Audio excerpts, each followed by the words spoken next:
Okay, tape is rolling. And 5, 4, 3, 2. Well, we're fortunate to have you with us again today, Carole. And I say again because we constantly have conversations together. And Yes, we do. we do. So tell me, what's your full name? Full name, Carole Ann Potts Bruno. Tell me about the derivation of your name. Where did the Ann come from? And Ann is from my mother.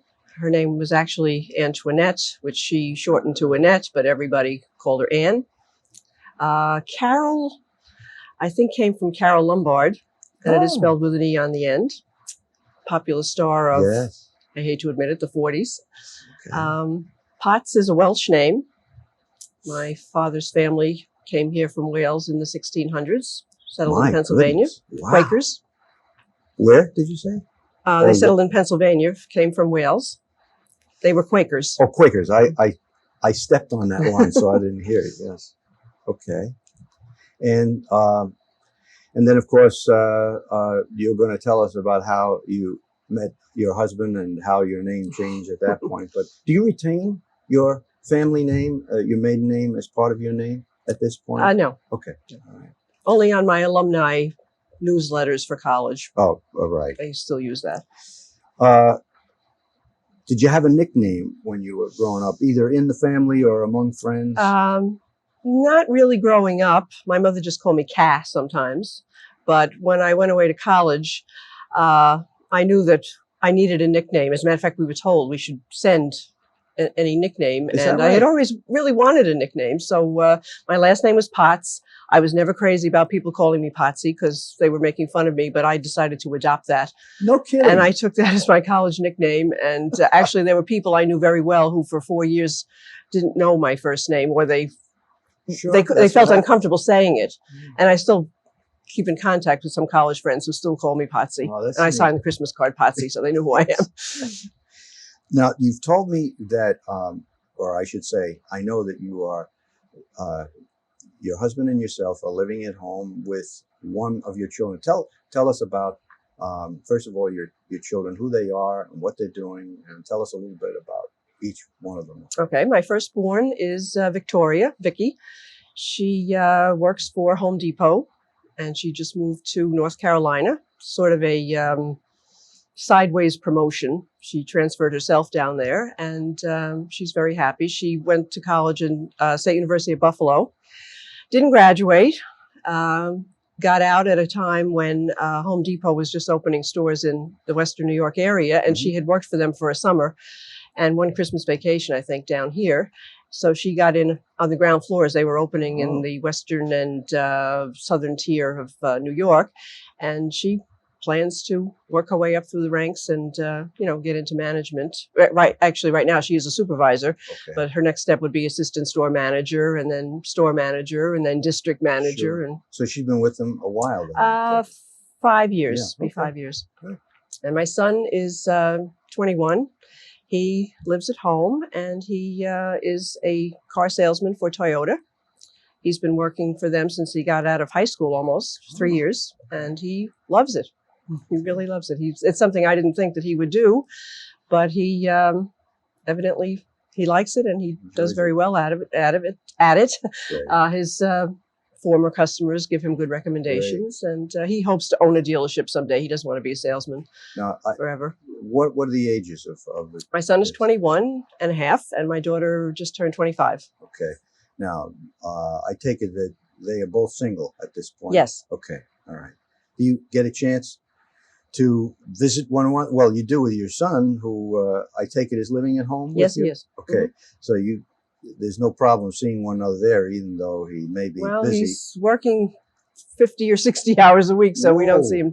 I don't see him too much, but and he's in and out, with his girlfriend, and he works until 9 o'clock some nights and doesn't get home until 10 or 11, and it's past my bedtime.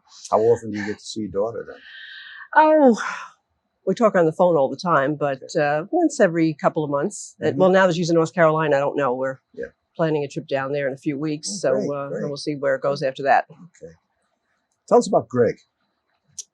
Greg and I met 30 years ago, got engaged 30 years, got married almost 30 years ago. We met at a restaurant in Wyandanch, which probably is not even there anymore, called the Chateau. It was a big teacher hangout.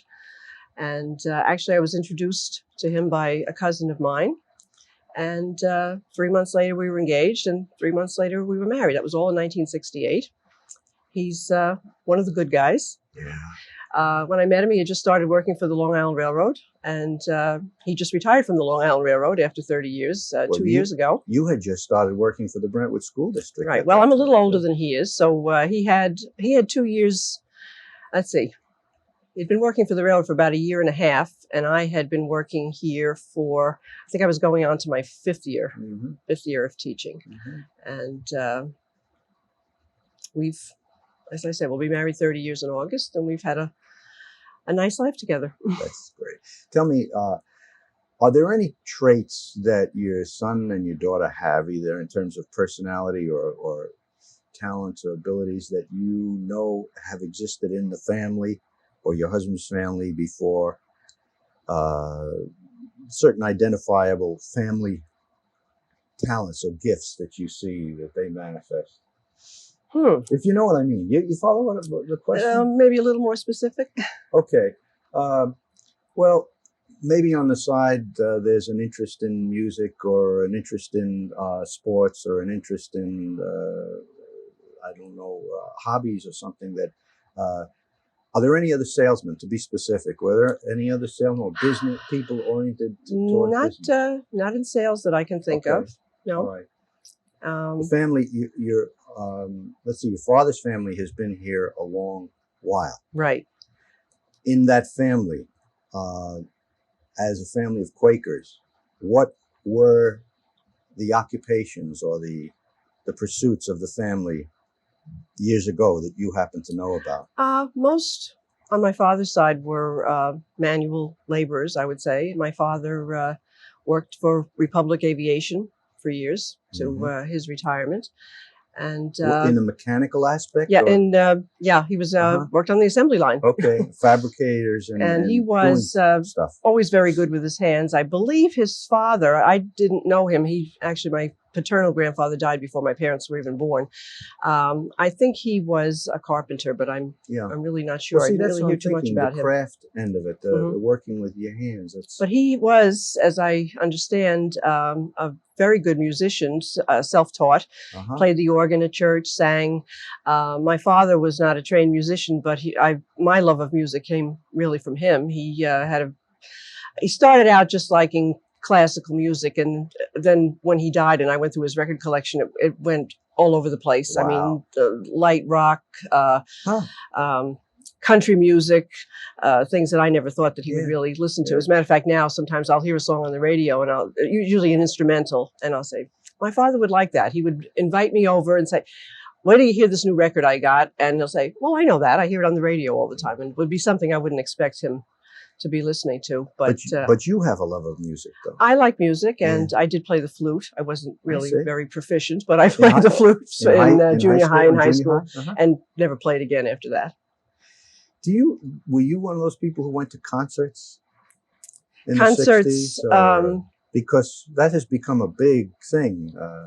Concerts, like popular concerts. Yeah. Not really. Okay. I never could afford to. Yeah. I could say the same thing, Carole. Okay, let's change the direction a little bit here and ask you about you. Where were you born? I was born in Brooklyn, New York, as half of Long Island was, I guess. And my father was in WW2 until I was about 3 years old when he got out. And then he and my mother moved to West Islip, right across the border from Brentwood, and bought a little house that stayed little forever. As a matter of fact, I just sold it last year. Really? And I started out in the West Islip schools, which was K through 8.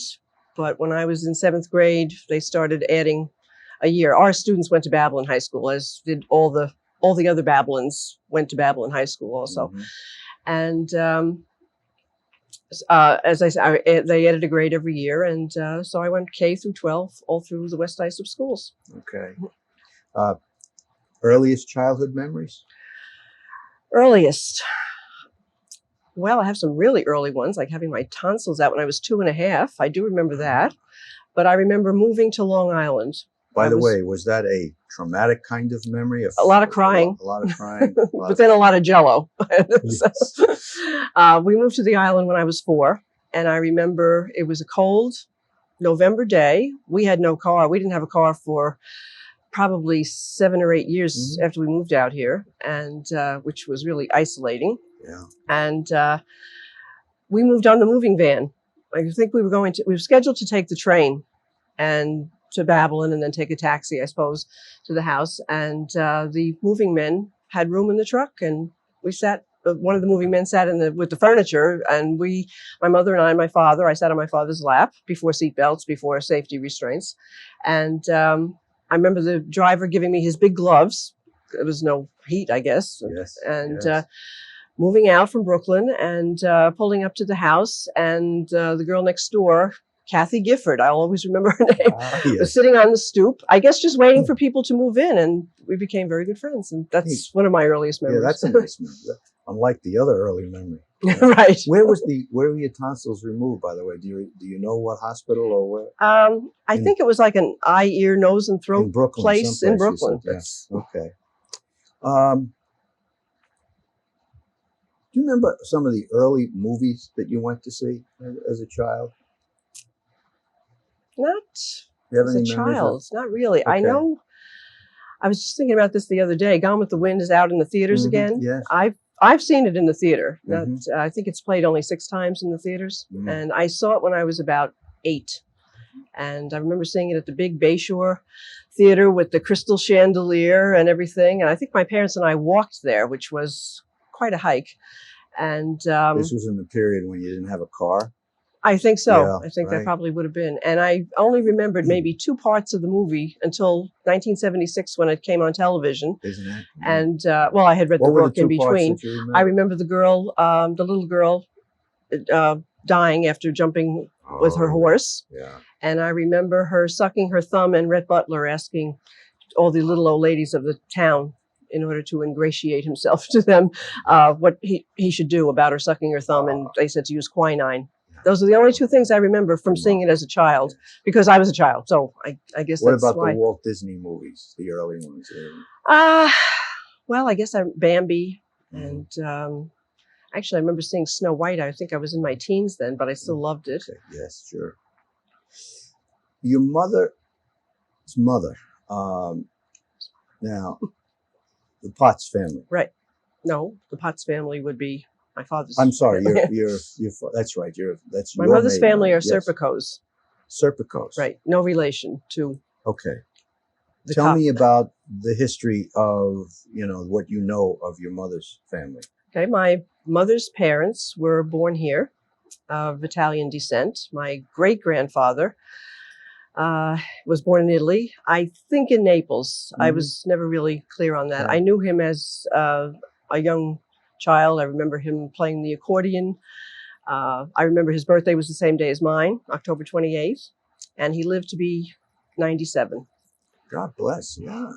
And Good genes, Carole. Good genes. Yes, Yeah. actually good genes on both sides of the family. And there's music again. And there's music again, Yeah. right. My mother wasn't musical, though. I think she had a fairly nice singing voice, but she didn't really get into it. And my father ruled the stereo. She didn't have anything to do with playing records or anything. Well, what are some of the earliest memories you have of your mother? Of your mom? Of my mother, oh boy, picturing home movies in West Islip, and my mother graying very early, which Really? unfortunately I did too, giving away a little secret there. Okay. And her One always would never know. thank you. And she was a working mom. She was always looking for jobs, and I know she had little factory jobs. She worked in a candy factory. She worked in a cigarette factory. She worked in a knitting mill in Lindenhurst, which is kind of a coincidence because that's where I wound up settling for the last 30 years.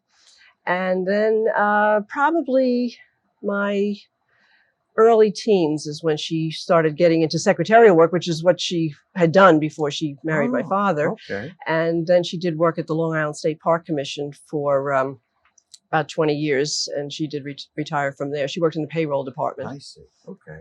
So she worked office management kind of. She was a secretary, a clerk, Uh-huh. but a payroll clerk. But I was just thinking, as you spoke, at what point your family got their first television?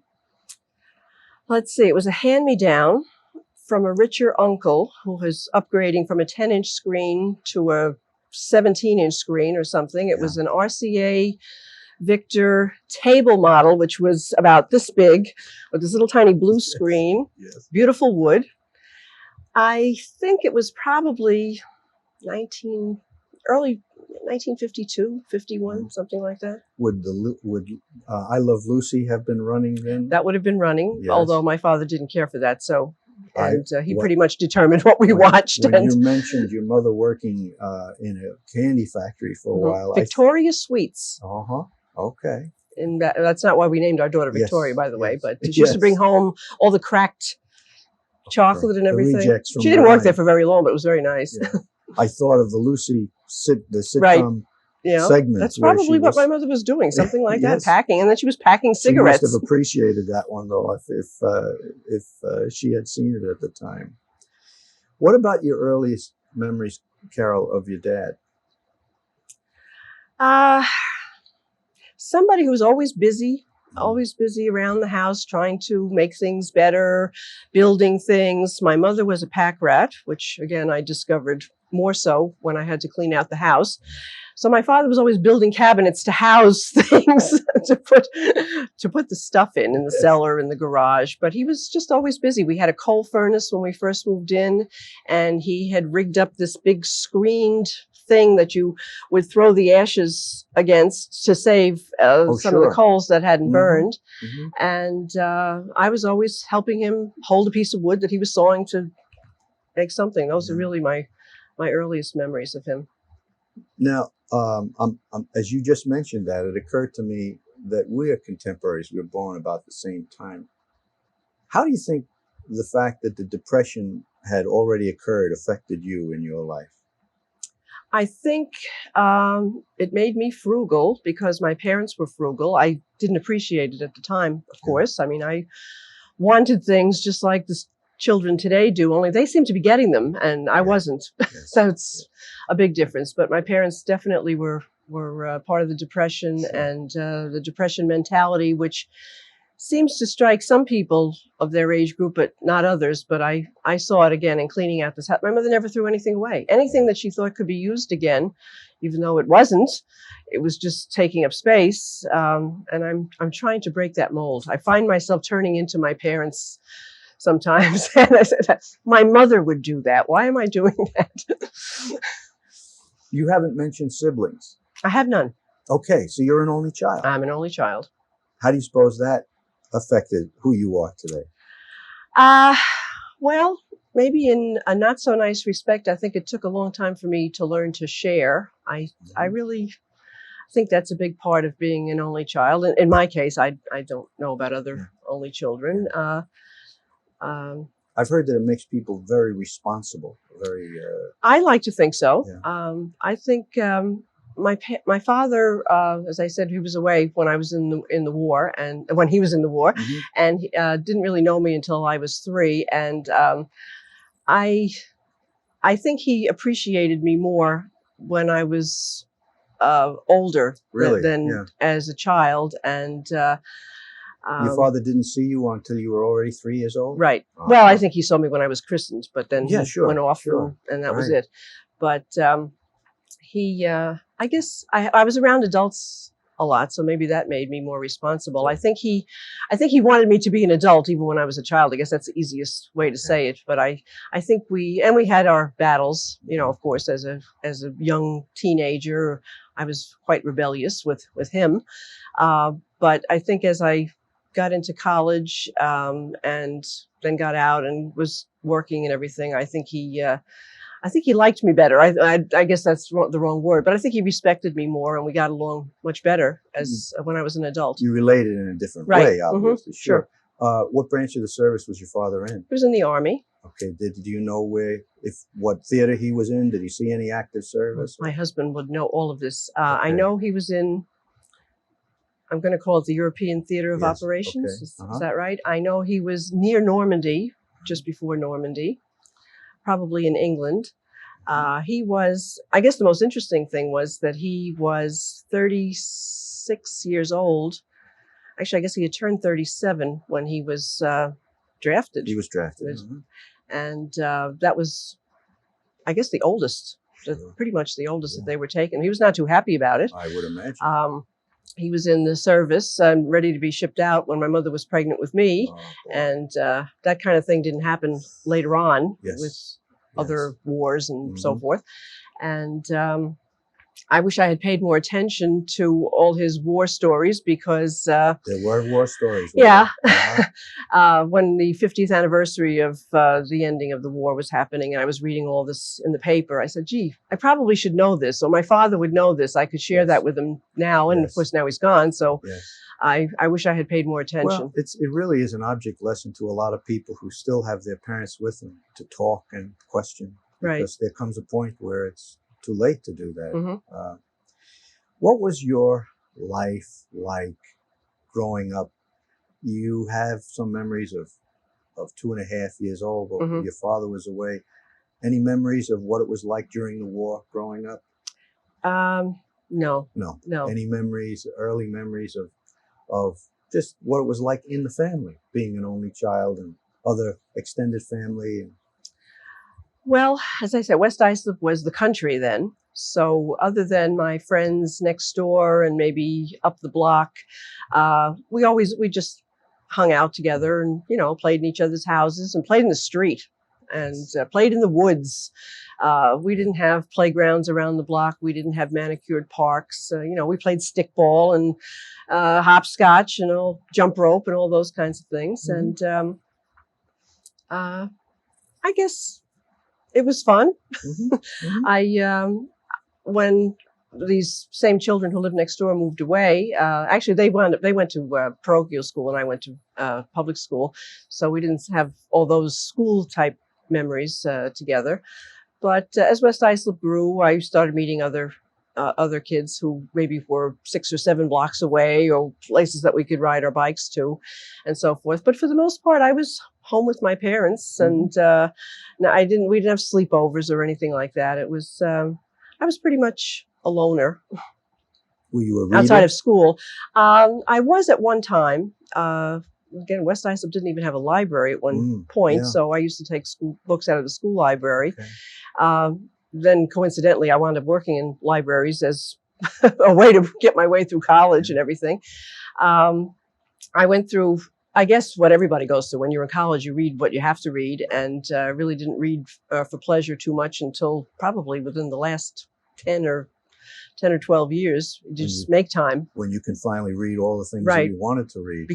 Went from being a summer reader to now I can read anytime I want. I'm retired. Before television, do you remember any of the radio shows? Yes. Oh, yes. I remember people would cringe now because my parents did not hire babysitters. I think my father and mother worked different shifts at one point, so I guess it was covered. I wish I could remember that in more detail. But I remember probably at 9 or 10 years old being left alone. My mother had a meeting or something. She belonged to the American Legion Auxiliary.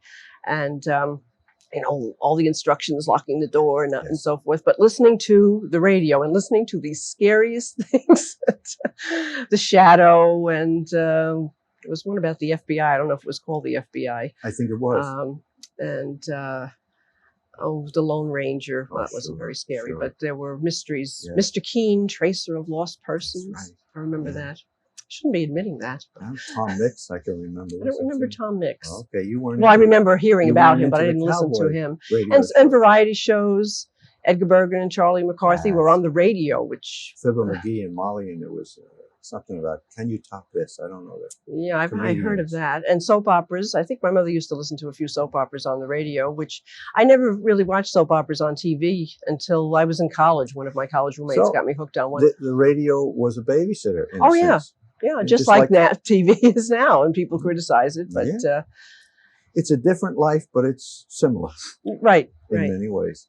You ever remember your parents or your mother coming to affairs at school or shows or? Oh yeah, I was in the band, and both my parents always came. My father was always a little critic. Well, I heard a few clinkers there, or why did they play this too slow, or whatever. But he always came, and I think he really appreciated it. I think he always wished that he had played an instrument, and he really would have liked for me to play the piano, but our house was too small, and we would never be able to even afford a piano, even if we had the room. So, do you remember the room where you slept when you described this small house? That Small room. Every room was small. Don't revisit it in your mind for us. Tell us what the room was. Okay. It was an almost square. I can't not very good at dimensions, so I couldn't even tell. 10 by 10, 9 by 9.5 by 9.5. A closet that butted out the outside of the house. I think it was an afterthought. Okay. I think they call that a bump out, as a matter of fact. You could see from the outside of the house. That was my parents' closet and my closet. Their bedroom faced the street and mine faced the backyard. One big double hung window, plaster walls with that engraving kind of thing in it that I guess is coming back now, but it's a pain in the neck to paint. Just, a plain room. I finally had a set of furniture that matched, I think, when I was 15. Did you decorate your room? It was blonde. Yeah, well, I chose the furniture, and had things hanging on the wall and whatever. But I remember picking out the furniture, and my father saying, boy, he couldn't imagine that this would cost $150. Yeah. And their bedroom set, how many years before, cost less than that and was mahogany. And this was this, veneered blonde. Yeah. But it lasted a long time. I passed it on to a cousin who passed it on to her daughter. And it's probably still around. Would you have hung posters or pennants or what would you movie star pictures for magazines. I don't think posters were a big thing then, but Among adult influences other than your parents, were there any other people that figured prominently in your life as you were growing up? Not so much as a child. Our family would be mostly my mother's side of the family. I had cousins who were contemporaries, one a year older, one a year younger, and so forth. But and we visited each other on, people's birthdays, and went into Brooklyn to visit my mother's family. My father had a sister actually living in Brooklyn. We would visit her, but we weren't always in each other's pockets. It wasn't that kind of an extended family, really. Okay. We all cared about each other when bad things happened and so forth, but we weren't really that close. You didn't have somebody, for example, that you referred to as an aunt or an uncle that wasn't really related by blood, but they were close, or they were... No, we didn't. Right. We didn't do that. How did you happen to choose the career that you chose? Well, it was an accident. It was definitely an accident. I took all business courses in high school and did very well in them. And I was going to get a job like my mother did. Probably go into Manhattan, work for the telephone company. Two of my cousins had done that previously. And at that time, you got out of high school, you got a job, and you worked for that company forever. You had good benefits, and I believe the typical word was, it's secure. Yes. So that was my goal. I took typing and shorthand and bookkeeping, and that's what I was going to do. And somewhere around 11th grade, I've told the story so many times, you've probably heard it too, John. 11th grade, I was working after school for a teacher of mine for no pay. He just decided one day, if I had nothing better to do after school, could I do some typing for him and run some errands? He was the central treasurer of the, what's the word? The student activities, that treasury. Okay, like council or whatever. Right. Yeah. And so I started doing that after school, and he started needling me. He's evidently, he knew I did well in his classes. Yes. I had him for 2 classes already. And what are you going to do after you graduate? And I said, I'm going to be a secretary like my mother. And he said, did you ever think about going to college? No. And I looked at him like, what, are you crazy? First of all, I didn't think I could get in. And secondly, I hadn't prepared myself. I mean, I knew I did not take a lot of academics, and wasn't in a Regents program. I did all the wrong things. If you took business classes, you were going to work. If you took Regents level classes and all the subjects that everybody had to take, then you were going to college. And he kept on me all the time. And, what's your average, Carole? I said, oh, I don't know, 94, 95. I did take some Regents in my business classes.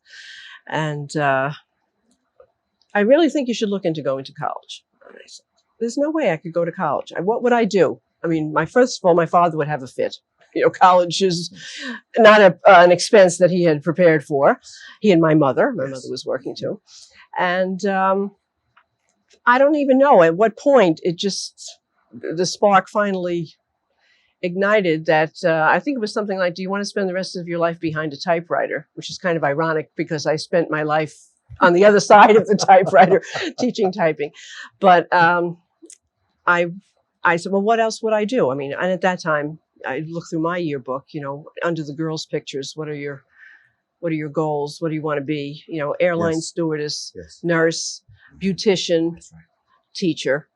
And teaching actually interested me because at a couple of points in my shorthand classes, one of my teachers used to let me dictate, and I graded papers for him, and I liked all that. I thought that was pretty neat. And so I said, well, I guess I could be a teacher. I could be a business teacher. And I started researching as far as where I could go that was not expensive. My teacher had gone to Adelphi, which was much too expensive. I think the tuition was $600 a year or something at that time. Pretty steep, right? Sounds about right, yeah. And I probably shouldn't say this because there are guidance counselors going to see this.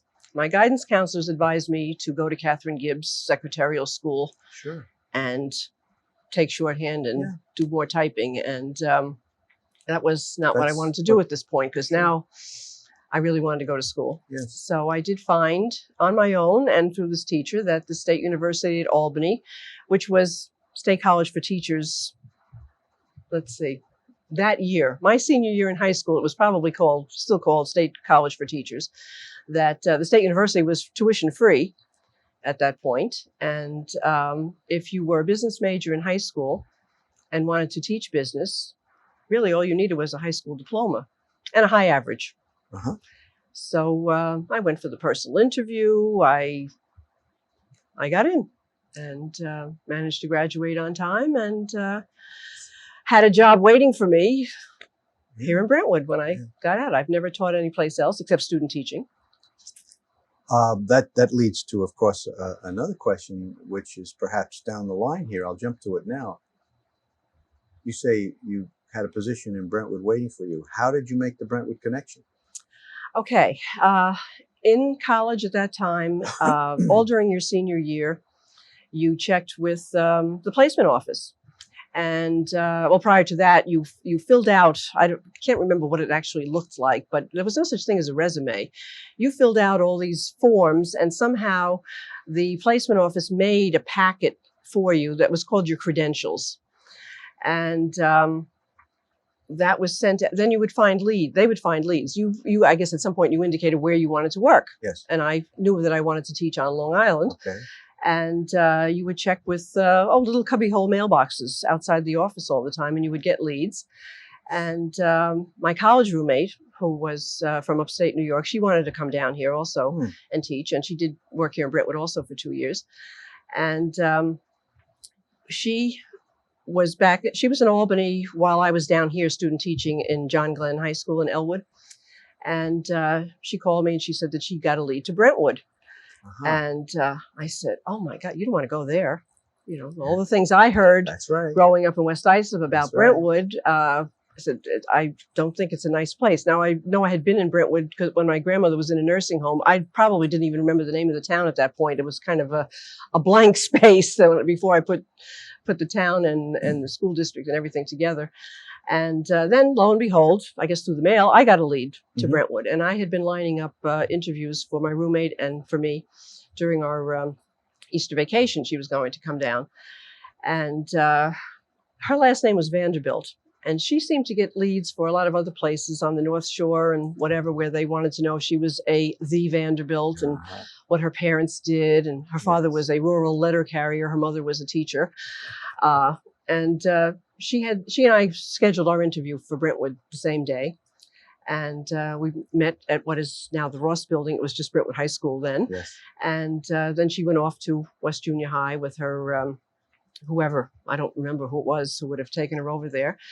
And I was interviewed by everybody in the world, it seems, Mr. Yankowski, Mr. Weaver, Mrs. Knott, Mr. Kurlick, and Mr. Fay, Matt Fay, who became my chairman, was not here that day. He was at a convention, so I didn't even meet him. And this was all happening, I would say March or April, whenever Easter falls, in 1964. Mm-hmm.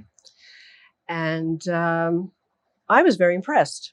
I think they were impressed too. Mr. Weaver, he wanted somebody from a neighboring town, if not Brentwood itself, and he wanted somebody from State University at Albany. By then, it had been called that. I had been through State University College for Teachers, State University College of Education, State University College at, and State University of New York at Albany. 4 schools in 4 years, all under the same roof. Yes.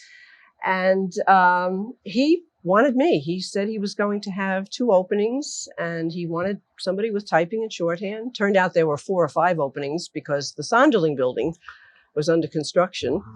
And I guess one of my funny memories is of that day being led by a man, I won't tell you his name, over to the construction site of the Sonderling building. It was pretty much finished, except the big double staircase was there, and but I think the finishing touches, the cafeteria wasn't finished, but I knew where everything was going to be, and I was going to be assigned to that building. So this man in casual clothing with a big wad of keys is showing me around the building that I would teach in. I didn't know anything about the Ross building then for the first few years. I don't think I really set foot over there for much of anything. And when I started teaching, I kept looking for this man. And I said, gee, it's strange. He works here. I assumed he was a custodian, but I didn't bump into him. Do you know who I'm talking about? Yes, I do. It was Reggie Poquette, who was the department chairman for industrial arts at the time. And he was working during that vacation. And I just didn't expect that a teacher would be dressed that way, even during vacation, I guess. And I was very embarrassed when I finally ran into him. And I said, a teacher, not only a teacher, a department head. And here I am as a little 22-year-old. I hadn't even turned 22 when I started teaching. And it just blew my mind. You were the first in your family to go to college, it would appear. What about the cousins? Where were you in that line? There were older cousins than you? Okay. I had one, well, let's see. I actually had 2 cousins older than I.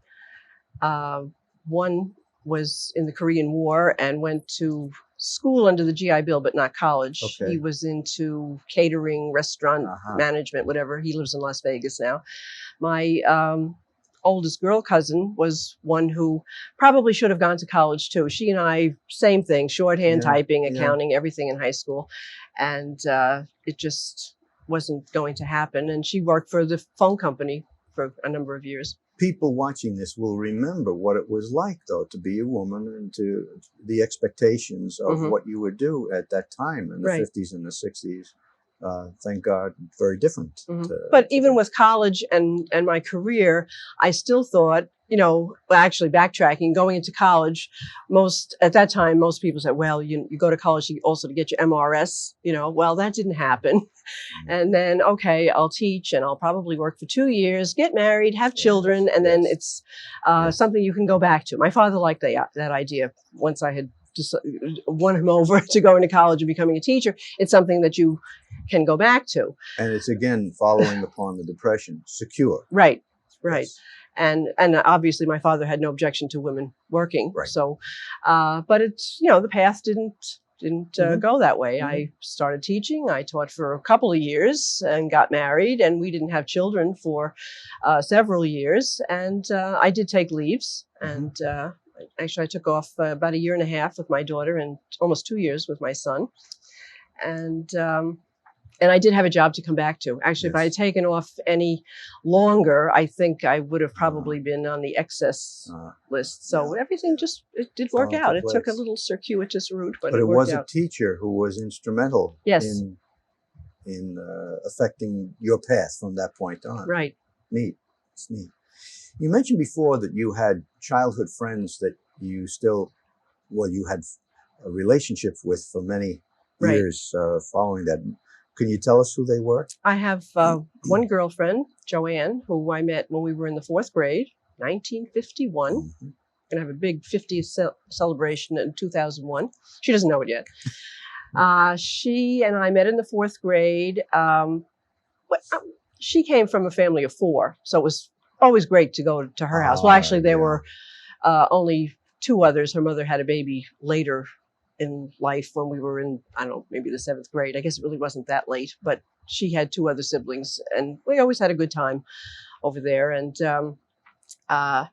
we kind of, our relationship, it was always good, but sometimes it just wasn't there. You know, we were there for each other, but as we got into junior high, I went the music route and she went the sports route.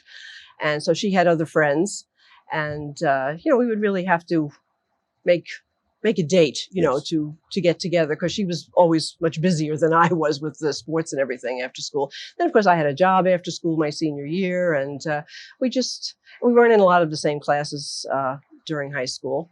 Actually, probably the last time we had a lot of classes together was 7th grade. But once we got out of high school, and we saw each other on college vacations and so forth, and we still keep in touch, even if it's once or twice a year. She calls me on my birthday. I call her on her birthday. She lives upstate. Actually, she was near to where my daughter was living, so we try to see her. And another job she had, she was in Massachusetts, and she was always on the way or near somebody else that we knew, so we would somehow wangle a visit. I've always thought that it's such a wonderful, I guess, not a possession, but a wonderful experience to have in your life. A friendship of someone who has known you for all of your life, just about, for the things that they will remember about you that you've even forgotten about yourself that are still true, that you hear reflected back to you in conversations when you'll talk about it. Chores growing up. Were there things that you were responsible for that you had to do? Yeah, doing the dishes. I was not too happy about it, but I was actually, I guess I was expected to be the other adult in the family. My father was, very big on earn your keep. Okay. That kind of thing. Yes. Even at what I would consider too young an age to be saying that to a child. You don't. But I heard that a lot, and I did have chores, and I tried to get them done. Yeah. Okay. You mentioned before working after school for a teacher. I wondered if that's the same or different from your first paying job that you can recall. First job for which you received any kind of money. First job I really received any kind of money was my senior year. By this time, I had decided I was going to college. I needed money. And I started working the very first day of school in September at the West Islip Library Association. It was this little storefront on Hawley Avenue in West Islip, which then progressed to 2 storefronts, and they weren't even together. This was the old Ukrainian section, and the right in the middle of these 2 storefronts was a building that I think was some kind of a function hall for some Ukrainian society that I had 3rd grade in. Really? It was an annex. When West Islip was growing all over the place and not building schools yet, there were annexes, and I was in the Hawley Annex for 3rd grade. So that was right between these 2 little storefronts, not air conditioned, the library. And I worked for 90 cents an hour as a page, 3 hours a day after school, 2:30 to 5:30. I walked from the school to the library, which was a distance, and my father would pick me up. That sounds like it might have been a minimum wage job at that I think point. the minimum wage was $1.10. Oh, really? Okay. But All right. for something with interstate commerce, if the business wasn't involved in interstate commerce, they could pay less. So I made 90 cents an hour. I worked 4 hours on Saturday, 9 to 1. And I remember my boss, Mrs. Mizels. She was the first director of the West Islip Library. She was a little petite thing, and of course I'm quite a bit taller than she is, and she had us doing everything. When we got new furniture for the library, the pages, our 90-cent an hour pages, took apart all the old metal stacks and built the new ones and moved big heavy oak desks around, and we did everything. And so I worked there that whole year, and then for the first summer, after I graduated from high school, I went full time, I guess 35 hours a week, and I was going to make, I think, $1.10 an hour. It was like, what am I going to do with all this money? I mean, I paid for my room and board for my first year of college, and I worked there almost every summer after that. And I did work a couple of summers much later in Bayshore Public Library also. I always liked library work. Yes, yes. What was the big family holiday that your family celebrated? Probably Christmas. My grandmother lived in Brooklyn until 1957. When now, what she and part my of grandfather, Brooklyn did she live? I should know the area, but I'm going to say Flatbush, but I'm really not sure. All right. Okay. I know it was off McDonald Avenue, the L there, Village Road. And we usually spent that with my mother's family. Yes. At the beginning, it was get on the train and, go into Brooklyn. And we usually stopped off at my father's sister, my Aunt Marge, at her apartment and spent a little time with her. And then spent the rest of the day at my grandmother's house. And I just remember eating from... Yes. Yeah. And my cousins and I, there were no family rooms at that time, but my grandmother had an apartment in the basement that she, at one point, was not allowed to rent out anymore. So that was our family room. And we'd go down and turn on the radio and dance and, just fool around. Did you and have everything. A lot of cousins, though? I had quite a few. Let's see. On my mother's side, I had, quick count, 4 and 2 were 6. 6. And on my father's side, I had 2. Later, I gained a couple more on my mother's side, but I've only ever met them once. They live in Florida. So on the holidays, everybody would get Everybody together? went to my grandmother's house. That's wonderful, yeah. And it was... great memories then. It was usually some big pasta thing. I think things came after the pasta, but I don't, other than the meatballs and sausage, I don't, that's all the kids cared about. Right. Was, what kind of pasta was it? We didn't call it pasta either. It was just macaroni. Okay. Or sometimes we got lucky and it was lasagna, ravioli, homemade, of course. Describe yourself as a kid, Carole. What kind of a kid were you? Skinny. Well, that's what my family talked about all the time. When are you going to gain weight? When are you going to gain weight? You're so skinny. You don't eat. And I ate. I ate. I don't know. Quiet. Pretty much quiet when I was by myself. But once I got with a bunch of people, especially people I knew, I just like anybody could get kind of crazy and wild and everything. But very straight. I mean, my cousins later, you were always the goody two shoes. You were the one everybody got, why can't you be like Carole Ann? That kind of thing. I was not a brat. I just, not that they were either. There's the only child image, the responsible right. one. Would you describe yourself as a lark or an owl in terms of your biorhythms, your sleep cycle? Are you an early riser? I'm an early riser. Have you always been? Yeah, I think so. I mean, you enjoy the early part of the day, in other words. Yeah. Since I've been retired, I do wake up early, and sometimes I know it's all over. I'm not getting back to sleep, and I just get up. It's maybe 6 o'clock, but it's still not the same as getting up at 5 o'clock to go to work. That's right. So, for sure. I really don't have to get up if I don't want to. So yes. I don't know if this is a fair question to ask because it covers a lot of years, but toys that you remember or favorite toys? I don't know. I can't remember any favorite. I did play with dolls, probably beyond when children play with dolls now. I had a doll, remember it was called Muffy. Muffy doll. And it was one that you dressed, but it wasn't a Barbie type. It was more babyish, but had a lot of clothes. I don't know why that sticks out of my mind, but I do remember that. Yeah. And it was a huggable doll anyway, probably, if it was bigger. Yeah. Favorite seasons? either then or now? Probably fall and spring. Mm. Probably more so fall. I don't know. There's just something. It's maybe sounds strange because this is when everything is going to be dying off. But I don't know. There's just a certain crisp Yes. in the air, and maybe because I spent so many years in school, going to school and teaching school, that it was always the clean slate. You know, it's September weather. You know, you can feel High a little energy. bit. Yeah. Favorite aromas? Favorite aromas. Arpege. I have to explain what arpege perfume is to people in the stores now. It's back. It was away for a while. Flowers that really smell, like roses, which don't in the florist and places. They don't smell anymore. But I would like to smell a good rose. The ability of certain aromas to evoke memories is great when it comes to certain kinds of fragrances or certain kinds of aromas. Well, probably spaghetti sauce, a good spaghetti sauce. Yeah.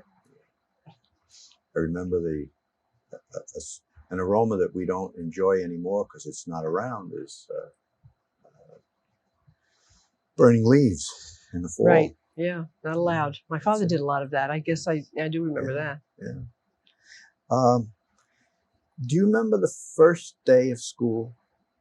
The very first day that you went to school?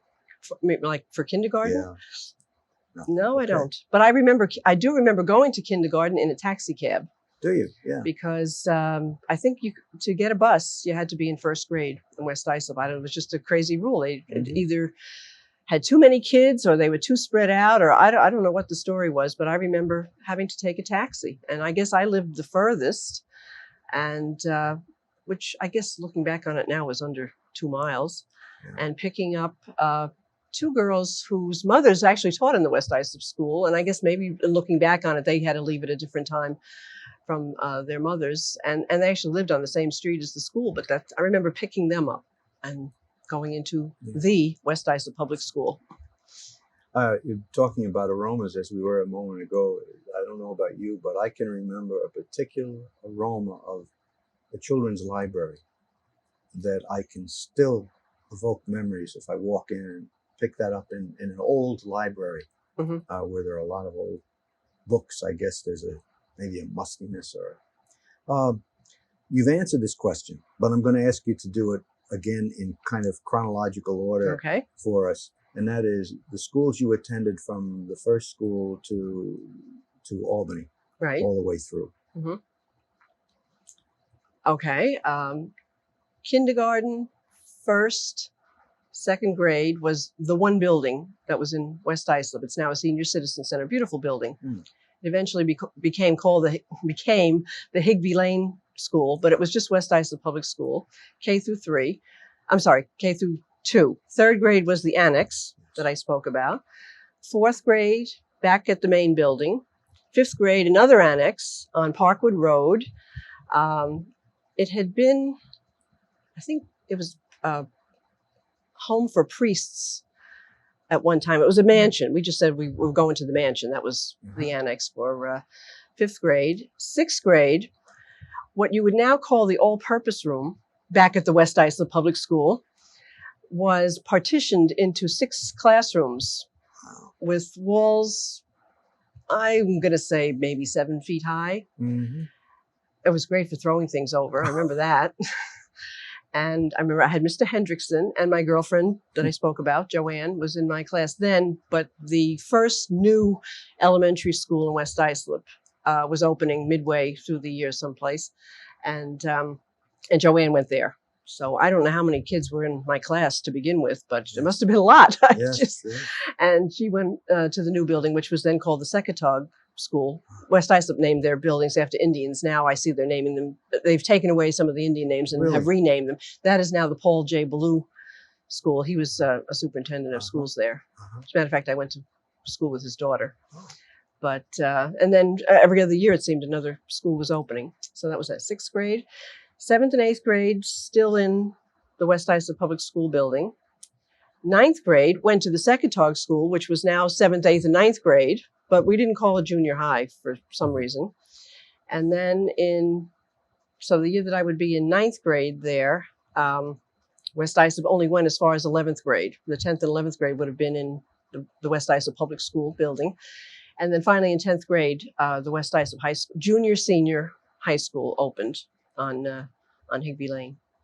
And then when you left high school, you then went directly? Yes, State University at Albany, 4 years. And they just kept changing the name? Yes, they just kept changing the name. I guess somewhere along the line, they must have known it was going to be Did you do all University your graduate work up there too, No, I did none there. As a matter of fact, I did all of that down here. Okay. Where on the island did you Oh, do everywhere. Wherever you could get a class that... Hofstra. And actually, I went to CW Post when it was in the Sonderling building part-time. Oh, okay. And some courses at Hofstra, mostly at Hofstra. Yeah, okay. I see they've upped the requirements for teachers now. The State Board of Regents. Right. I can just imagine what that's going to be like for people having to meet those criteria. It's one of those things where you say, well, I think I'm glad I'm retired. Yes. I don't know. It's I guess we it's a were good able thing. to complete our studies while we were teaching, right, in as much time as it took. Mm-hmm. But now that's all being changed. But in a way, they'll be starting teaching at an older age, even if they do get a job right after their graduate work.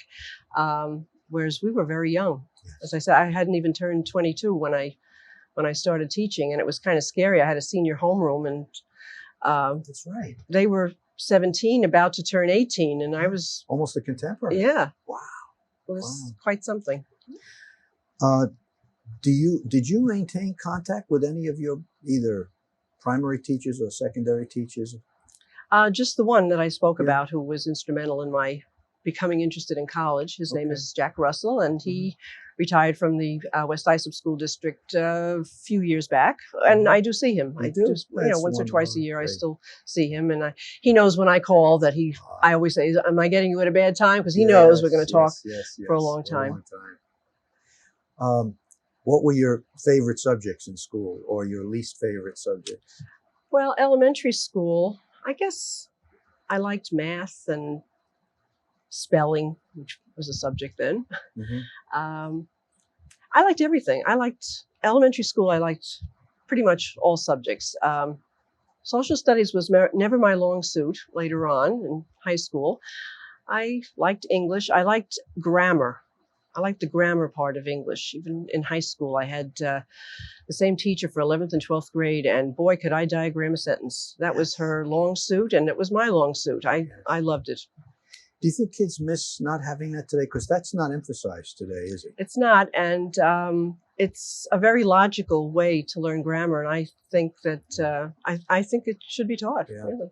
If we are patient, we'll probably see that wheel. I'm turn sure we around will.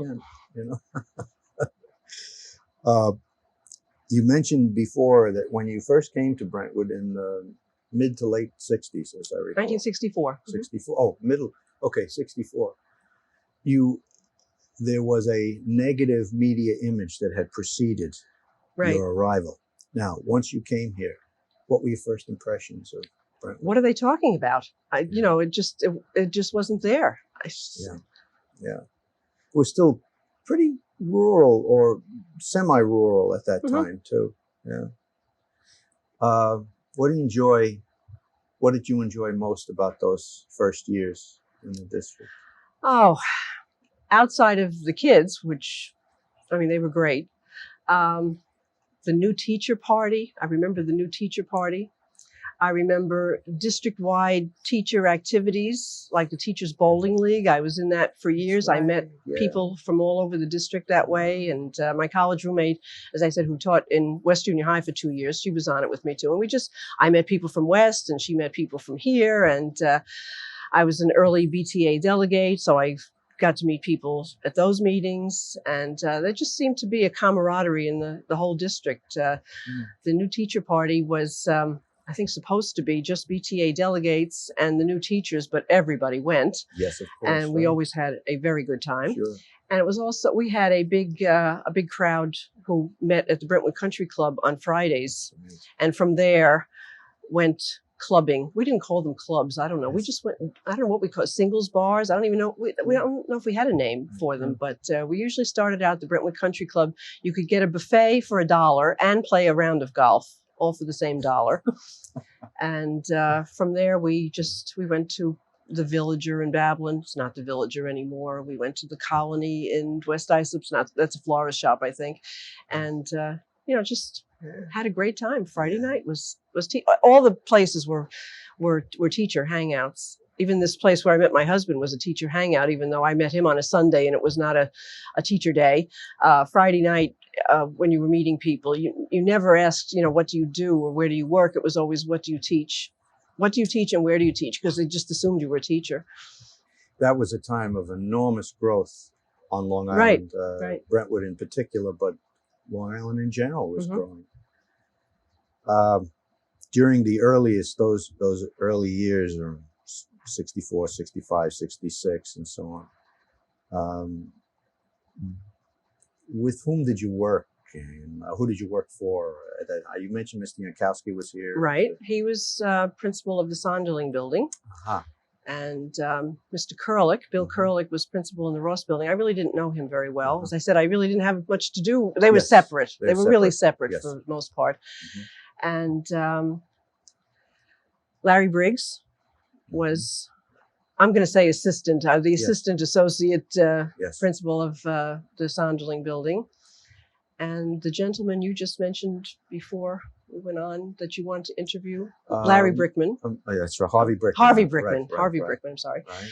And those would have been the administrators. And of course, Matt Fay was my chairman. And in looking through the first yearbook from my first year of teaching in my department, the only people who were still here up till retirement, besides me, were Mary Anderson Baber and Don Cabisco. Everyone else either moved on to other districts. So. Interesting. Wow. There was a large turnover when we first came to Brentwood. Oh, yes. This was the training ground. Right? You could teach here for 2 or 3 years. You didn't worry about tenure. And if you decided you wanted to teach somewhere else, you went someplace else. You got your 2 or 3 steps. You could get up to 7 steps for many years. I almost left Brentwood once to collect my 7 steps upstate, but there weren't any jobs, so I stayed. Okay, yes. Now, you've always taught what subjects, Carole? In the business department, I've always taught typing. I always taught shorthand until its demise, the demise of the Gregg system, really. Brentwood hasn't offered it for several years now. And then got into teaching speed writing. I was the only person to teach speed writing, which I have to admit I liked a lot. The kids really pick it up much faster than the Gregg. I'm curious, why did the Gregg die? What happened? It requires a lot of time and a lot of patience and a lot of outside work. Oh. And it's sad to say that the students really didn't want to put in that amount of work. You have to love it and you have to be dedicated to it. When I was in high school, I was doing, this number probably means nothing to you. 120 words a minute for 5 minutes is pretty fast. Mm-hmm. It will mean something to the people listening, I can assure you. Yes. The Regents was always at 80 words a minute. The shorthand 2 Regents was always at 80 words a minute, which for the most part, even for many years of my teaching it, was almost a come down for the students. I mean, you had to allow for nerves and whatever, but they were doing 100 or 120 words a minute, and taking the Regents at 80 was a walk in the park for most of them. And gradually, the 80 was difficult to achieve. And again, they just didn't understand what you had to do to achieve that. And that was a lot of outside work, and they didn't want to hear about homework. Yeah. It was like playing a musical instrument. I mean, obviously, if you don't practice the piano, you can't stare at the book and say, well, when my teacher comes, I'm going to fool her. You can't. Okay. Is it something that is still offered or taught elsewhere, do you think? I think it probably is. It's been phased out. It started getting phased out in the private business schools, which then, of course, we started phasing it out. So in other words, it's not really used that much in in corporate world or in the I office. still look at the classified ads for jobs in the secretarial field. noticed And that. when you get up there, Yeah. as far as being what we used to call an executive secretary, Yes. now would be an administrative assistant, a lot of them still assume that you have that skill. you have it. And as a matter of fact, I've taught in a private business school, and I've taught the speed writing, and most of the students that I had were being paid by their bosses to learn it, because their bosses were saying, well, take it down in fast longhand. I've even seen that. They're so Wow. desperate. FSL, fast longhand. It took me a while to figure that out when I saw it in the ads, but that's what it is. And some of them even specifically say speed writing, okay. They think that's a come down. Speed writing, you can, if you're just as dedicated to speed writing as someone would be to the Greg system, you can get just So this as, then as would fast. still be a plus. If, Right. If Oh, yes, somebody definitely. had that skill. Mhm. Wow. And that would have been what grades then? 11th, 12th, or 10th, 11th, 12th? Used to be shorthand 1 and typing 1 you would take in 10th grade, shorthand 2, double period all year, 11th grade, and then there was a course called secretarial practice, double period for more shorthand and more practice, but then also all the office machines, all those state-of-the-art office machines that we had in the 60s and, Yes, so ditto and machines 70s. and Ditto machine and the mimeograph. And the key punch machine, which I never taught. That was Jim Cliggett's bailiwick. Actually, that's right, Jim Cliggett. Yes. Did I see his picture? I think he came maybe the year after I did. I'm not sure. You were the guys that toughed it out. all these We years. toughed it out. Now, you were certified. You've been certified to teach in the area where you remained. Then you did not have dual certification. I did not have dual certification. Okay. No. Any other assignments or activities that you worked as advisor or yes. sponsor for? Not an advisor. Yes, advisor. Early years, we just called it the business club. Mhm. Later became Future Business Leaders of America, FBLA. I was not involved in that, however. Okay. I'm sorry. What happened to those programs? Were they just, did somebody else pick them up? Somebody else picked up the FBLA, Okay. right? Oh, okay. Were there any things that you think your training did not prepare you for when you came to Brentwood? Your teacher training, I'm talking. Well, subject matter wise, I You were felt that okay. I was prepared. Yes. Maybe more so because I had also taken it in high school. Standing in front of a classroom that first time, even if you student taught, is still a frightening experience. And for the most part, right from the beginning and for many years, very few discipline problems. But sometimes you really had a tough cookie, and I don't think you're ever really prepared, because the kids always come up with something new, some new way to try and get to you, and you're just not ready. But I like to think that I handled it the best way I could. Yes, absolutely. Carole, a job description is one thing, but in actual practice, we all had to find our own purpose, regardless of what the job description said our purpose was. How did you define your purpose as a teacher in a classroom? I feel passionate about giving these children a marketable skill. I just felt that even though my opinion changed as far as college for everyone, we went through that, everybody should go to college no matter what, that even if you were going to college, even if you were going to become a doctor, there were certain things, life skills probably more than anything, that you needed to have. And I tried to bring that in all my classes, even in typing sometimes. Why do we have to do, how many resumes do we have to do? And of course, in there, you're focused on the format and the typing of it and getting it perfect, more so than the content. But then I could go over, why we're putting this in here. And I would teach that in what used to be Introduction to Business, then became General Business, then became, I don't know what all else, finally Introduction to Occupations.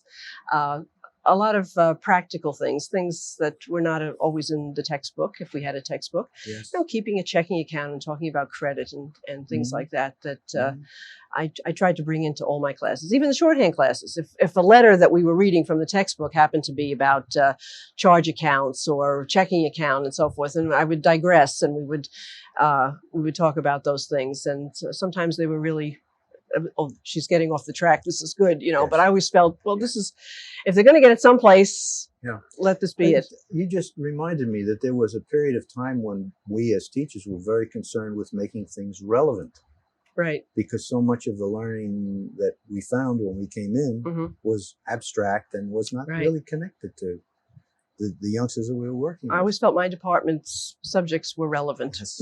It's Yes. just, Do you maintain contact with some of the students that you've had over the years? there's some that, you know, for a few years you exchange Yes. Christmas cards and Yes. so forth.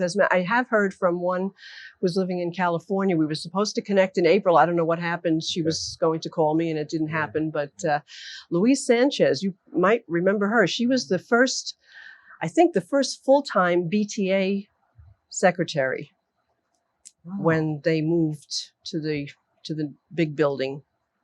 She might have even started when they were down here on Candlewood and Brentwood Road. If you Yes. remember that office, Yes. because formerly, I guess it was with Dave Martz. He used to always ask for one of our good juniors to start working there. I'm not sure if it was the summer between their junior and senior year, or the end of their junior year, and then carry on into their senior year. And he always came to us for secretaries. That, if I'm not mistaken, was at about the time when Dave Moss became a full-time president Right. of BTA. I believe so. Before Right. that, we didn't even have a president that was full-time and paid to Right. do the Yeah, job. I think you're probably Yeah. right. But then somewhere along the line, the BTA, of course, grew Yes. like crazy. And Yes. I believe Louise was the first secretary. And then she went on, she worked for them for quite a few years. And then she went on into real estate, and then she got into sales, and she moved to California. I used to not keep in contact with her, but ask about her through Andy Como. Yes. And because she did work for him at his real Okay. estate office. And that's how I had gotten her address. And I wrote to her, and she's written to me once or twice, in shorthand, by the way. Ah. She wrote to me, I guess at Christmas time, she that's wrote neat. and said she was going to be in That's town neat. in April, and she wrote the note Yeah, in shorthand. great. So. You have been a member of BTA right from the beginning Right. of your arrival. You remember in the days when what do you remember about those early days of BTA? Well, the early days, when the dues were $5 or something, and everybody wanted to know the BTA, the new teacher party was kind of, and I think we had a Christmas party too. Mhm. You got something for your dues. And I think I was in charge of collecting, because you didn't have to join NISTA and NEA, and who was going to belong Yes. to which. And then somewhere along the line, we were a union. Yes. And, Yes. Yeah. Did you participate in, other than the way you just described, but did you participate actively in other ways with the organization? Or were you busy and... Yeah, right around the time that I would have been able to carry on and go to the delegates meetings and so forth, and I guess we started having children. Right. And Right.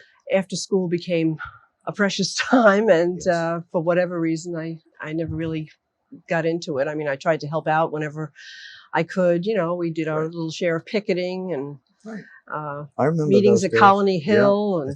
And That's right. That's right. Which leads me to the next question.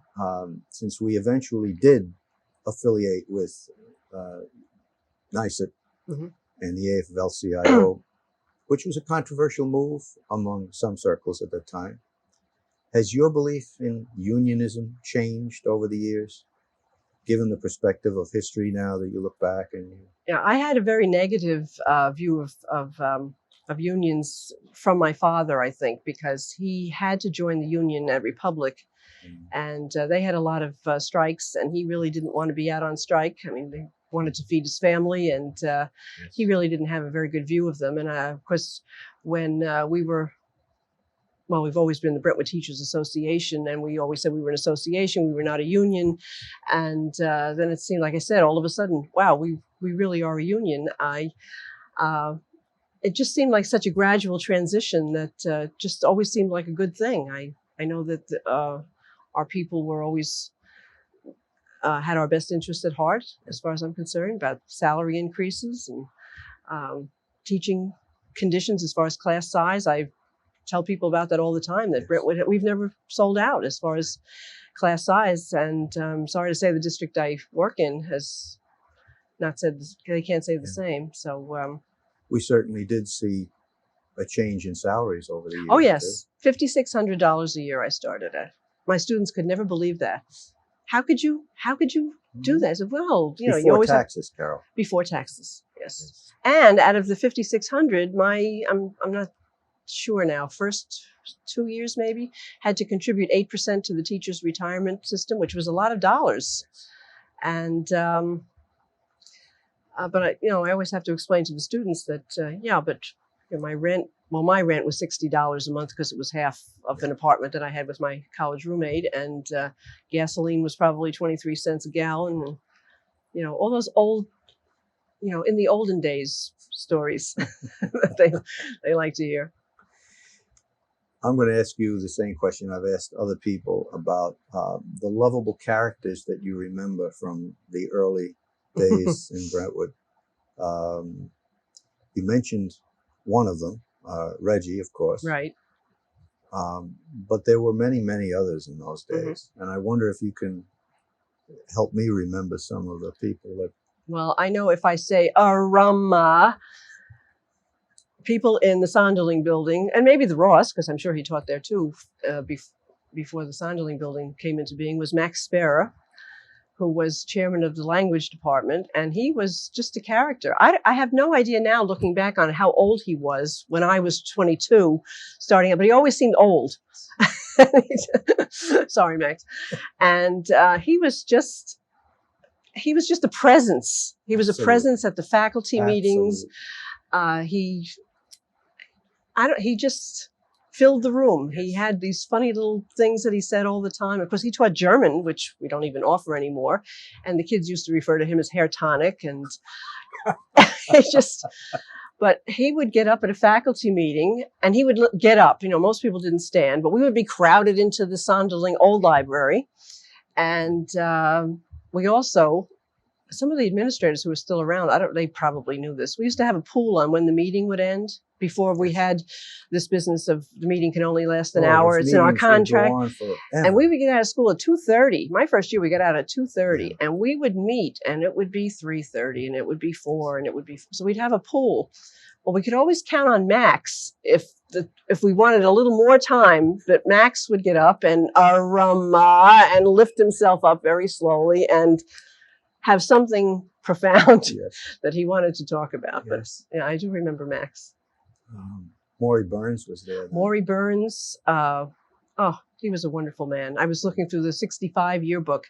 I'm not sure if that was the first Brentwood musical. It stands out in my mind as the first Oklahoma, but it probably wasn't. But I remember him getting up at the end, typical high school musical, all the kids giving the gifts to the director and so forth. And he said something like, people really were against his having a musical, that not against it, but they thought it would never fly in Brentwood, and there would be no talent. Where would he get the talent from? And he just said, where do you think these kids went to school? And everybody just went crazy. And he always had a big cast party that he invited everybody to, and he had his picture of Brandy Alexander's, and he was just a character. He was just a lovable character. And his musicals were just fabulous. I brought so many people to see them, they could not believe it was a high school musical. That's true. Now, you mentioned Matt Fay was your chairman, but Matt gave a great deal to the school, even in terms of his efforts with Reggie and creating that picnic that we have every summer. Yes, our faculty picnic. I don't remember how long we had that. I think it went up to the time where I started having children and would really have appreciated it even more on a different level. But it was just something. I'm not sure, some years it was the very last day of school. Maybe sometimes it was the day before. And Heckscher, wasn't it? Heckscher State Park. We had the pavilion. I remember Matt Fay's wife opening that, I don't know, probably more than one playpen. Matt had 5 children, I believe. And a lot of them little redheads, and his wife just calm as anything. Of course, as a young single thing, not married and whatever. dragging all that stuff, and how could anybody do that? And then when it was my turn, it wasn't there. But we just had such fun. Reggie and Matt were always on the grill, and it was just hamburgers and hot dogs and watermelon and games for the kids, which Chuck Gehring, I think, got into that, and just a great time. Yeah. Just a great time. Shucking clams. And then when they left, when they retired, it was they took the picnic with them, I guess. They took the picnic. Actually, I'm not sure if they might have still been here after its demise. I'm not it was really probably sure just so much work. It was, and I think they would have liked to turn the spatula over to somebody else, and there wasn't anybody else. Now, you retired, I believe, in 1992. Is that right? 1997. 1997. For some Last reason, year. That's right, Carole. For some reason, I'm thinking that we retired together. Okay, 1997. Why? Why? Well, one very good reason is my husband had been retired for a year from the railroad. And I really wanted to retire at 55 and just have a nice, long, hopefully healthy retirement and just do what I want to do. I think that I had done just about everything I could as far as teaching, and I was just ready to move on to another phase of my life. I know there are many people who just want to stay, whether it's financial or they just still love what they're doing. I still liked what I was doing, but I think I was tired of working. It wasn't the teaching; it was the working. Oh, when you're ready. Just wanted to, that 5 o'clock, getting up in the dark. Yes. I miss. Well, we did go on split session for. We couldn't decide 11, 12, 13 years. I never had the afternoon session. I always had the morning, which was even earlier. Yes. But I was younger then too. Yes. So if I had, but I was just ready to start a new chapter. I'm not exactly sure where that chapter is going to lead. So far, it's been restful and just kind of cast my fate to the winds. What accomplishment you mentioned that you were proud of, or you were happy with the way things had gone during your career, but what are you most proud of? What did you accomplish that you think gave you the greatest source of pride?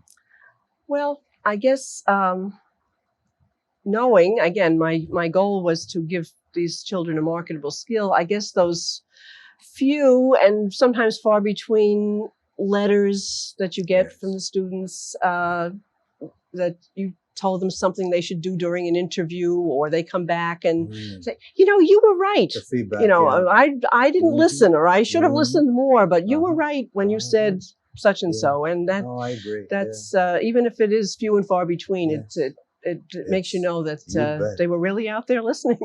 Your last assignment was in the Ross building? In the Ross building, right? Okay. Well, in the new wing, which is Ross based. We did move into new facilities 88, 89 into the new wing. Yeah. What have you been doing since, Carole? Well, traveling a little, mostly car trips. My husband and I bought a sport utility vehicle, and we like to travel by car. We haven't really flown any place. Definitely not since our retirement, but to go to the same place together we haven't gone by air in many years. Well, you must have a perk on the railroad if you wanted to. We have a perk on the railroad between Penn Station and Montauk Point forever for free, but I have not taken advantage of that. I hope to get into the city and see some shows. We talk about moving, so I would like to do some more Manhattan things before we do that, but we may stay on the island. We haven't decided, but we've just mostly been kind of laid back and just waiting for something to happen, I guess. I don't know. I'm not looking for another job. I've joined a few groups, and while I was never really a joiner of outside school things during my career, I would like to fill up some time doing some things. I've joined Friends of the Arts at my local library. I joined Rob's, of course, and I do get to all the meetings or as many as I can. And I'm just kind of taking life as it comes at this point. I didn't think I could do it. I was a little leery at the beginning that when you're teaching, you're structured, Oh, you those bet. 42-minute You'd miss the periods and structure, yeah. getting up and putting on Yes, makeup and yes. getting dressed and going out. And now I don't have to do any of those things. So Isn't it sometimes wonderful? I just, Yes. if it's raining or it's too cold or too hot, I just can hang out. But I'm just looking into a couple of things and see how they work out. Is there anything that, having had your whole life to live over again, that you would have done differently? Well, there are certain things that I wished I had learned, subjects that I wish I had learned, and I probably... Stop right there. What? What subjects? Foreign languages and more math. Uh-huh. I was very good in math and up to 9th grade. And unfortunately, because the school district was in such transition where I was going to school, I really didn't get guidance. Again, we had one guidance counselor, one or two overworked guidance counselors, and we were choosing our courses for 9th grade. I had my 4 years of high school all mapped out, introduction to business in 9th grade and my shorthand and typing and so forth. And that's what I wanted. That was my goal. And I think my guidance counselor said, well, you have this high average up through 8th grade. You should be taking Regents English, and algebra was the 9th grade subject then, and first year of a foreign language. And I just stopped him and I said, no, I don't need any of those things because I'm not going to college. I'm going to work after high school. And he just said, okay. And that was it. And I have generally regretted not having more math and a foreign language, but I've managed to survive all these years. And I keep saying, well, I could learn it on my own. I could learn it now. I have the time, and it may happen. Now, computers were not taught, other than you say key punching was one of the subjects that Jim Cliggott used to teach in your department, but there were no computers in the early stages. Have you had any exposure to or opportunity to either learn or teach any computer skills? I've never taught the computer, but my last year of teaching, I had the oldest computers probably in the department that came under that VEA grant that we got many years ago that Jim and Vern Spencer had worked on. And they were old, and the computers were old and slow. And I taught half-year keyboarding on those computers my very last semester. I seem to remember two words that come from the past, Commodore and PET. I don't know if that has anything. They were not in our department. Pets were the math department, I believe, and we never had Commodores. All right. No, we started out with a computer that could do other things besides for word processing with IBMs. Oh, I see. Okay. Before that, we had these humongous Olympia memory typewriters. We had memory typewriters. And again, I never taught on those. Are always in the office practice. I was not involved in office practice as Jim was. And there were some other, I think there were some other machines in there in between also. Oh, well, the first word processors we had were IBMs also. The name will come to me when it's too late. Display writers. And some teachers stuck by those. I think they're probably still upstairs. Some teachers stuck by those to do their own work. It was a dedicated word processor. And of course, the trend now is other than for personal use at home, a dedicated word processor is really just a waste of money. You have to get a computer that has word processing capabilities. Exactly right. Well, it's moved. The technology has moved just about as fast as... Unbelievable. Unbelievable. Really, and in thinking back on it now, in high school, I think I had more state-of-the-art equipment than they had at Albany State when I first went there and started taking office practice classes there. I remember this old teacher teaching us the addressograph machine, which I never even had in high school. If it was important, we would have had it in West Islip. We didn't have it. And the comptometer, which was the early calculator. This teacher, I never had the comptometer in high school. We had much more state-of-the-art calculators. And this teacher swore up and down that the comptometer would never die. And then, of course, after now it got down to this little handheld thing. Which used not to be allowed to be taken into class. Right. If you had to Right. do a regents, or you were not allowed to use it. In the early days here in Brentwood, I mean, we always had adding machines. And I remember my first year of teaching, my homeroom had to evacuate room 517. That was always a good omen. 517 was my home address in West Islip, so I know this is going to be a good career. That we had to evacuate that room as a homeroom because it was going to be a business room. We got 20 some odd Olivetti Divisuma calculators, which was really a big 10-key adding machine, but it could divide in rapid speed. You would enter your numbers in, and then you would sit and watch for about 5 minutes while it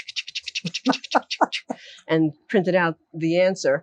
And from there to now, the computer and the little handheld calculators is just unbelievable. Right. But I mean, every generation is going to have its the technology story. The interesting thing about what you said is that how often it is the case that teachers are preparing students to use a technology that is already obsolete, Right. because they're unaware of what the latest technology is, and perhaps that's part of the reason for the state's emphasis to upgrade skills continually to make people aware of the Right. things. And learning some of these things yourself as you're trying to teach the students. I know that Jim and Vern and Bernadette Urbanchik were probably, 2 chapters ahead of the students at some point on those machines that were just phenomenal. Absolutely.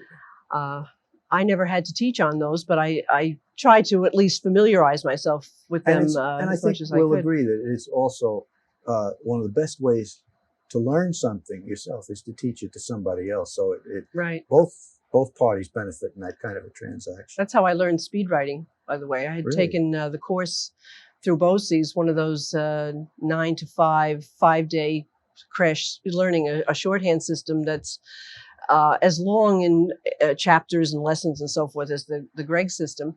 And then not teaching it. And here in Brentwood, we didn't offer it here in Brentwood. And then I was offered a job at this private business school. And the director, I told her, I said, well, I had the crash course. I said, but I'm not that familiar with the system. I mean, I know how to teach shorthand, but I don't know how to teach. I don't know the speed writing system proficiently. And she said, that's the best way to learn it. And of course, I had all adults who open to page 5 when you tell them to turn to page 5, and all have a pen and so forth. And it really was interesting. Then each semester that I taught it here, of course, more of the short forms and abbreviations and everything stick in your mind. And then I became proficient in the speed writing system too. So it is true. When you have to teach it, that's when you're really going to learn it. Do you have a favorite kind of book that you like to read? I like medical mysteries. Do you? Medical mysteries and other kinds of mysteries. But medical mysteries, I especially like Michael Palmer, some Robin Cook. Is there a book that you can say did have a very, very long-lasting and profound effect upon you when you read it? Any kind of book at all? Well, probably I'd have to pick the book that I've read the most. Mm-hmm. Most of what I read now, I read it, I like it while I'm reading it, I kind of forget about it. Probably Gone with the Wind. I read Gone with the Wind. Again, I saw the movie when I was about 8, so I probably read the book when I was still in the single digits and read it several times. And as I saw the movie each time. What's the draw for you, Carole, with that book that brings you back? I like, and this led to other authors, I like sprawling sagas that take part over, even though Gone with the Wind didn't take place over many, many years, but I'd like to imagine what happened afterwards. Was very disappointed with the sequel, which was just on TV, I think. But that was probably my favorite book for many years. I don't think I have a current favorite book. Your heroes. I don't know what your definition of a hero is. So I guess Jack Russell will always be my hero. He was my mentor. My life just took a whole different direction. And Jack Russell was your teacher who helped you find your path into education. Right. Because I love telling that story to my students, because most of them, if they have a goal, they know they're not going to deviate. I'm going to be a whatever, and they're 15 years old. And I said, gee, it must be great to be 15 and know exactly how your life is going to go, because I didn't know where my life was going when I was 15. Or I thought I did, but at least I was That's right. flexible enough to say, well, gee, maybe there's another way to go. Yeah, to trust the perspective of an adult, of Right. somebody else. And I started giving my students kinds of advice that I probably would not have given in my early years, probably mostly because of the experiences of my children. College right after high school is not for everyone. That's a fact. That's a fact. It's just, it will always be there. You can always go. You can go part-time. You can get a job and have your employer help you pay for it, because what you never thought you would be doing at this particular thing. I mean, my daughter is a perfect example. Home Depot has a very nice tuition reimbursement plan, and she started to take classes again. And who knows where that will lead? I mean, she may not work for them forever, but it's another way to go. Door is always open. And going away to college is not the answer. I mean, many people have gone away and been unhappy. I mean, their parents wanted them to go away, or their parents didn't want them to go away, and they did, and they had a bad experience. And it's just not for everyone. I can't resist making this comment. I think I'm correct when I say that the Jack Russell, isn't that a name of Fraser's dog too? It's a type of dog. It's a breed of dog. It's a Jack Russell. Just no connection to anything except the name that rang that bell. What do you miss most about the years that you spent here teaching in the high school? Oh, the camaraderie, I don't know, just probably sounds silly because you do it every day, is just coming in and going to the lounge and hanging out before homeroom and just airing things with people who understand. Yes. You know, it's hard sometimes to explain what really goes on here to people outside of teaching. They just think we have the greatest time in the world. We're overpaid for working 10 months of the year, and we only work 6.5 hours a day, and they've got it all figured out. Yes. But so you need that time before and after school. I found myself probably my last 2 years hanging out in the lounge after school to unwind, because as it got a little bit more stressful, you just knew there was somebody there who had a similar day or a similar experience, and you could unload. Who would listen? Yeah. Right. What don't you miss? What don't I miss? Deadlines. Even though I always met mine, it was stressful, the grades and the forms and all the paperwork. And I found that kind of stressful. I don't miss that. I don't miss having to get up and put on the face and be there and at a certain time when it's cold and snowy, and are we going to have school or aren't we going to have school? It's I don't miss. Right. But I do miss mostly my colleagues. Is there anything that you would like to have accomplished that you think that you didn't, that you couldn't accomplish? Let's say something you would like to have accomplished, but you just felt you couldn't.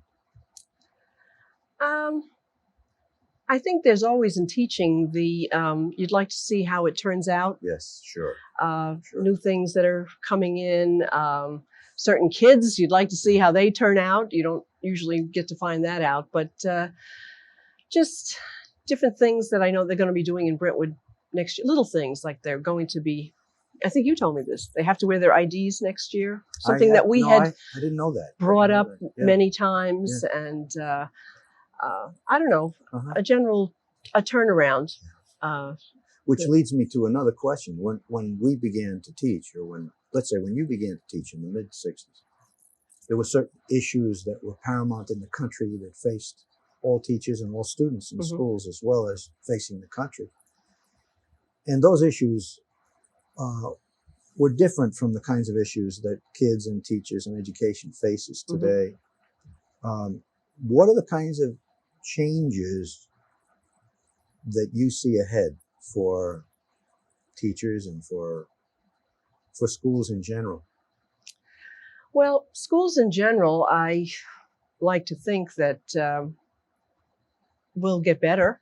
I always say that, that all the things that we have been through, whether it's the technology or what we consider the breakdown in discipline, what about the teachers who retired our first few years of teaching? There were a few. Yes.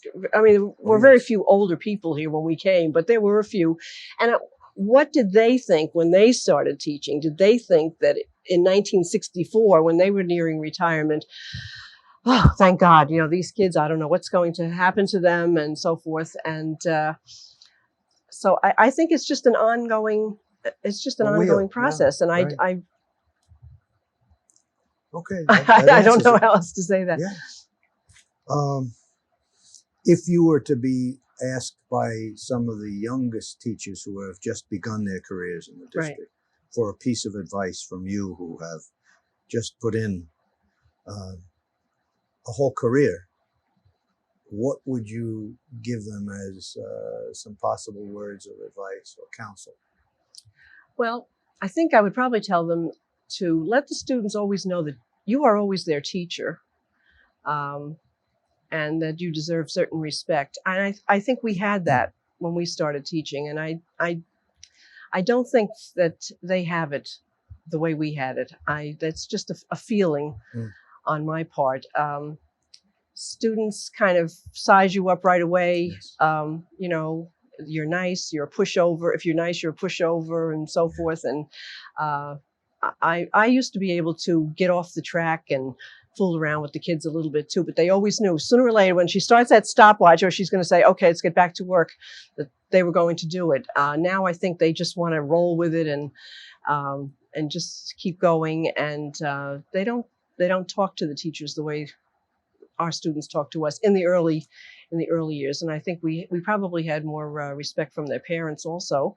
As teachers, I know when I was in school, if not, again, I was that goody two shoes, but my father would say, and my mother, if you get in trouble at school, you're going to get in trouble twice at home. And I don't think there is that these days. So I would probably tell them to always let them know that you're their teacher and that you command a certain respect, and to just work very hard and just keep up with things, and to have fun too.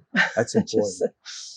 I hope this interview has come under that last heading. I hope that it's been as much fun for you as it has been for me. We've jogged a lot of memories. Yes.